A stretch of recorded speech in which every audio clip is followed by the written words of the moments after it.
We're going to check in with MA Roscow, who's trying to get the bagpiper to come back. Come back, Mr. Bagpiper, come back.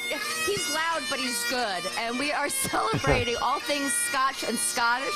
He'll be playing in the Rotunda today from 1 to 2. You know what? It's practically Friday in Scotland, and Grammy needs a bump.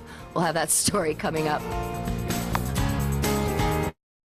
MA Roscow, what are you up to today, girl? Well, a little something to get you through the traffic. No, it is not. We are here at VOM FASS at Mall of America with world-renowned Scotch expert Stewart Laing. He is going to teach us the ins and outs of how to taste and sample Scotch properly, and it all starts with the nose. The nose. The nose. Yes, that's coming up.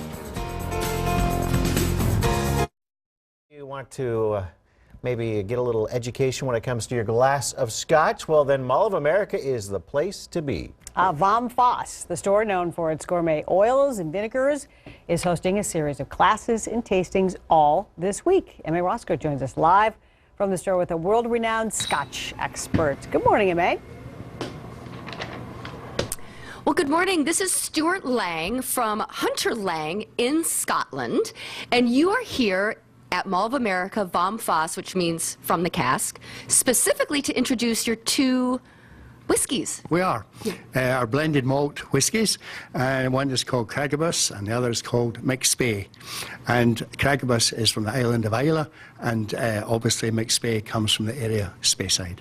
So last night he did a Women in Whiskey seminar, and you've got more classes, more tasting classes coming up tonight and tomorrow. So we're going to give you the 101 with Scotch Tasting 101. And the first organ you're going to use is your nose. So explain about that.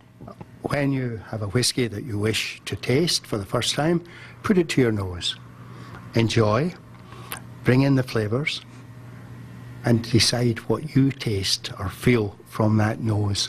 Sometimes you might feel leather. You might. I did. I got a little leather from one of them. There's a whole wide range of nose flavors that you can pick up on. After you have decided you have taken the fullness from the nose, then slowly and gently put it into your mouth and allow your palate to develop around it. Remember, with these whiskies, that they have waited a long time for this moment. This is a 12-year-old. Yay, we're coming out of the bottle. This is a 12-year-old whiskey which has finally arrived at its moment of destiny.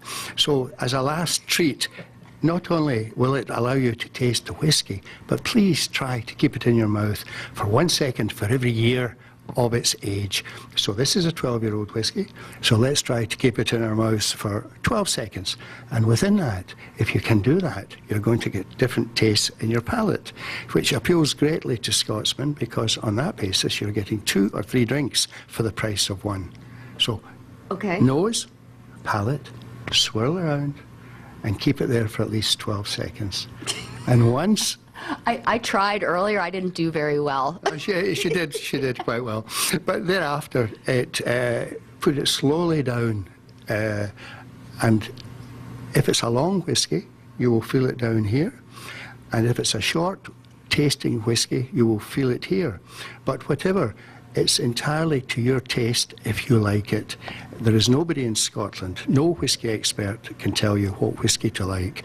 If you like it, that's great. If you don't like it, please go and try any of the other many whiskies that are available. So Scotch has gotten incredibly popular, not just among women, but among everyone. And why do you think people are discovering whiskey? It's an interesting point, but we believe that it relates to the quality of the product in the first place, the reputation it has gathered over the years. Also, we're very, very fortunate in Scotland, in Scotch whisky terms, that aspirational middle classes in developing countries, Brazil, Russia, India, China, Mexico, all wish to be seen to have arrived, and they like to do it by drinking Scotch whisky.